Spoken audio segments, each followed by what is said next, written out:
Last time we talked about gratitude practices as a powerful way to dissolve long-held resentment and cut down on anger outbursts. Today I want to share my personal upgrade to saying thank you.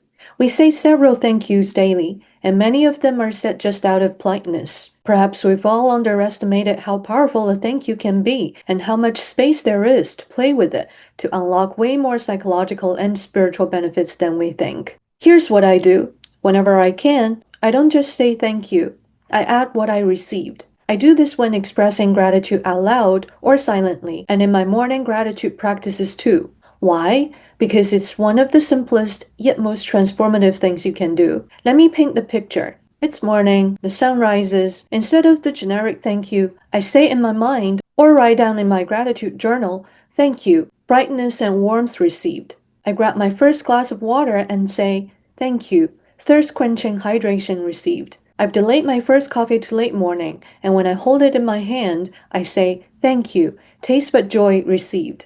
You may wonder, what difference does adding XYZ received make? Well, four massive changes. First, it forces specificity, and specificity rewires our brain. Generic things is autopilot mode, but when you name the exact benefit, warmth on your skin, vitamin D mood lift, dry throat gone, mental clarity restored, it becomes visceral, not abstract. Science shows specific gratitude journaling cuts anxiety by 6 to 8%, rewires your prefrontal cortex for calm over just weeks of practice. The pioneers of gratitude research found that participants who simply listed my family or my health every day eventually saw diminishing returns in their gratitude practice. Our brain is a novelty-seeking machine. When you name the specific benefits, you bypass the brain's tendency to tune out repetitive information. Second, it creates perfect energetic closure. Some Buddhist practitioners have noticed something fascinating across languages. Plain thank you feels open-ended,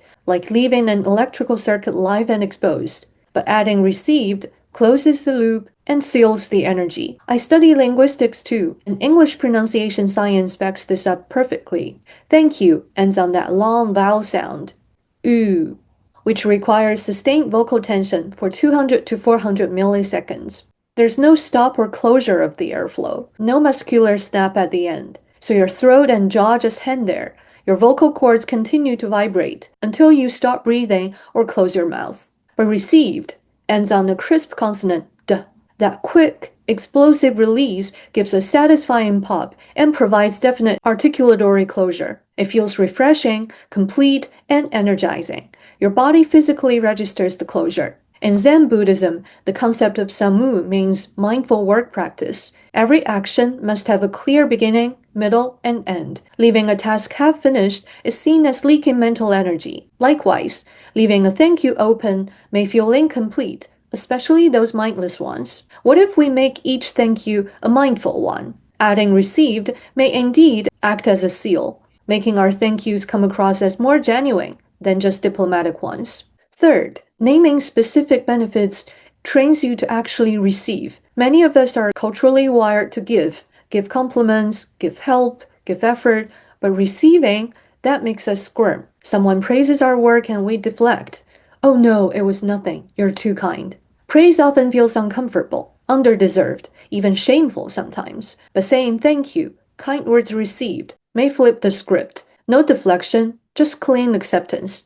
Try it next time someone compliments you. Watch their face light up when you say your kind words received. They also feel truly seen. Their gift landed, mattered, and made a difference. Here's another bonus. They're way more likely to offer that specific kindness again. And lastly, by adding specific benefits you receive to thank yous, you're training your brain to spot blessings in real time. I'm sure we all know some people who never seem grateful, let alone return the favor. Lao Tzu spoke of three jewels: compassion, moderation, and humility. Some modern Taoist teachers believe that gratitude is the byproduct of these jewels. When you're humble, you realize you're a small part of a grander scheme, leading to a profound sense of awe and thankfulness. If we look at those never grateful people, you may indeed find they lack compassion, moderation, and humility. They're probably not the happiest people you know. What if the order can be reversed? What if one could start feeling more grateful and slowly cultivate more compassion, moderation, and humility?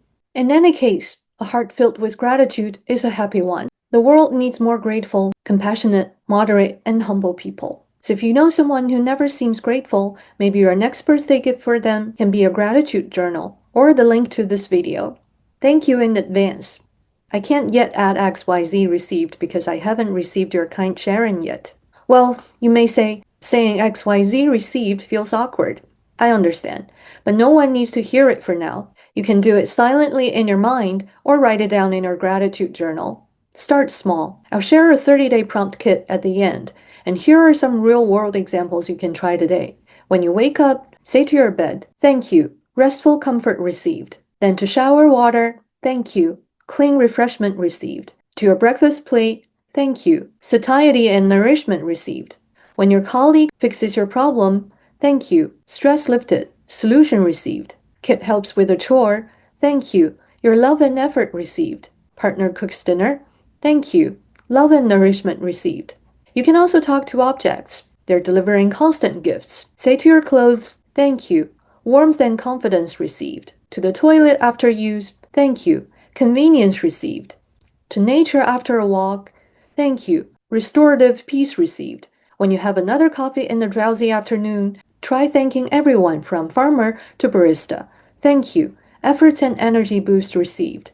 When a friend says, "I love your new shirt," you reply, "Thank you, kind words received." And you'll see the light glow in their eyes. Truly receiving compliments is a game changer. Just try it. It'll deepen the connection. You may still think, this sounds like a lot of mental work. Totally fair. How about starting with just 3 a day? Water, food, and bed. Vocabulary grows naturally after a week. If you find it feeling fake or forced, that's a good sign. It means you're in a new neural territory. Fake it till it becomes automatic, around 21 days. Such specific things can even prevent conflicts from arising. Imagine a team member makes a complaint you find groundless. Instead of arguing back and defending yourself, you simply say, "Thank you, your opinion received." A lot of times, people just need to be heard first, and they're not really pushing for a solution right then. Your specific things will not only make them feel heard and respected, but also save you from a potential argument and buy you time for solution development. Now, let's think bigger. What if we scaled this? Workplaces where feedback is, "Thank you, your insight received." Families saying, "Thank you, your patience received." Even nations say after trading, "Thank you, resources received." Precision gratitude creates precision reciprocity, a global kindness economy. Now, if you haven't been doing gratitude practices, you may want to consider starting soon. Meta-analyses of 64 randomized controlled trials prove daily gratitude slashes depression symptoms by 35%, anxiety by 6 to 8%. fMRI brain scans show it strengthens your dorsolateral prefrontal cortex, the logic and emotion regulation center, while dialing down the amygdala, your fear and anger alarm. You're literally building wiser neural highways. Psychologically, it's broaden and build theory in action. Gratitude expands your awareness to positives, building resilience buffers. Spiritually, gratitude echoes Eastern traditions too, where it's less about diplomatic gesture and more about a fundamental shift in how you relate to the world. It's the bridge between the self and the vast, interconnected reality we inhabit. In Buddhism, kanatuna, or gratitude, could mean recognizing the thousands of conditions and beings that sustain our life at every moment. It's not just a polite feeling, but a hallmark of a person of integrity. When you thank somebody, you aren't just thanking the person, you're acknowledging the infinite web of causes that keep you alive. Kanatuna is often paired with katavedi, which means repaying what has been done. It's considered one of the most important virtues for a layperson to develop. Another unique Buddhist perspective is being grateful for difficult teachers or suffering. These obstacles are seen as the manure that allows the lotus of wisdom and compassion to grow. The Lojong, or mindset training in Tibetan Buddhism, explicitly teaches transforming adversity into the path. In Buddhism, gratitude is also used as an antidote to greed and craving, one of the 3 poisons that cause suffering. In the Mangala Sutta, contentment is listed as one of the greatest blessings. By focusing on what you have, say, your breath, the earth beneath you, the teachings, you realize the present moment is already sufficient. Namely, Gratitude acts as the psychological fullness that stops the thirst for more. In Buddhist practices, gratitude is a standard preparatory step for metta bhavana, or loving kindness meditation. Practitioners are told to reflect on the kindness of parents, teachers, and even strangers, which naturally transitions into a wish for their well-being. If we're grateful just to be here, just to be alive, just to be hearing, moving, and walking,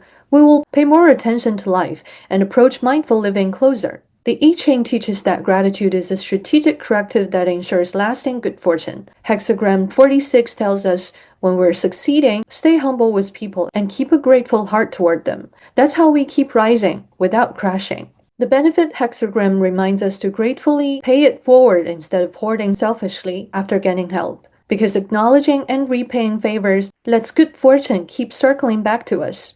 The modesty hexagram teaches when we have merit, don't brag. Thank heaven, earth, helpers, and lucky breaks instead. This way we'll remain people of good moral character with lasting success. Modesty brings more benefits because gratitude keeps us low-key, drawing extra support our way. Duration and return hexagrams also emphasize daily gratitude practice. It tells us to stay content and thankful for little things to keep life smooth long-term. They also remind us to especially thank the heavenly cycle of return after rising from rock bottom. Now, combining gratitude practice points of entry from spirituality and Eastern traditions, here's a 30-day prompt kit you can use. Week 1, thank 3 objects plus 1 person in the morning. Week 2, add the specific benefits you received from the 3 objects and the 1 person. Week 3, add 1 thing you use daily, say a cup of tea or a chair, and mentally trace the web of people who made it possible. Week 4, add 1 difficulty from the past you can be thankful for, some hardship that shaped who you are in a good way. After trying this 30-day prompt kit, track it. Is irritability fading?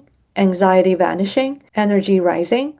Connections deepening? Awe and humility upgraded to a new level? Share your growth in the comments. I look forward to hearing from you. And thank you. Your attention received.